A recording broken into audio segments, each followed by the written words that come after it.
Look, we got a lot of different crankbaits. I got a lot of fans out there, the big Magnum SKT. Any of the lakes that these fish are feeding on big gizzard shad, whether they're shallow or deep, you got the deep diver and the medium diver, shallow diver. But here's another bait that is part of the lineup and probably one of the most overlooked. So BDS series is becoming popular again. 1.5 has been the king of all square bill crankbaits, and then the SKT Magnum for the Magnum side. But the BDS series just has a completely different action. So this is the BDS 6. And so when you're trying to get a larger profile bait, which I know a lot of people look at this, but that doesn't look that big. It's not that big. When you think about when you see shad in the water, 4 or 5 inch shad, this is actually matching the hatch a whole lot better. It gets a wider wobble, but it rolls as well.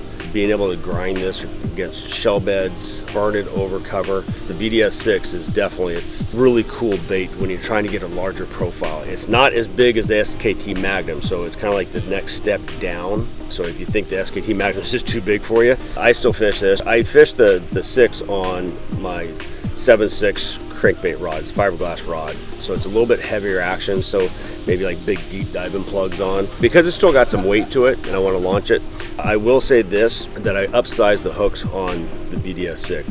I put a number 1 on there, just a FYI. But the BDS 6, it's another alternative for a large square bill style crankbait for fishing shallow bars when those fish are feeding on gizzard shad or big threadfin shad.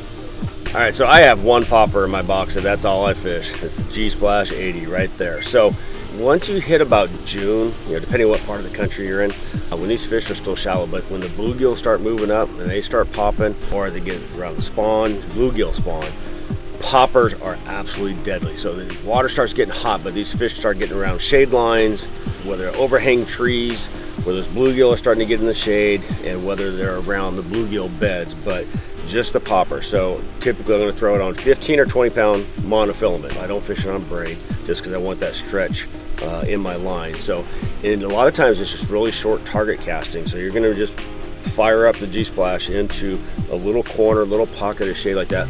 Pop, pop, let it sit.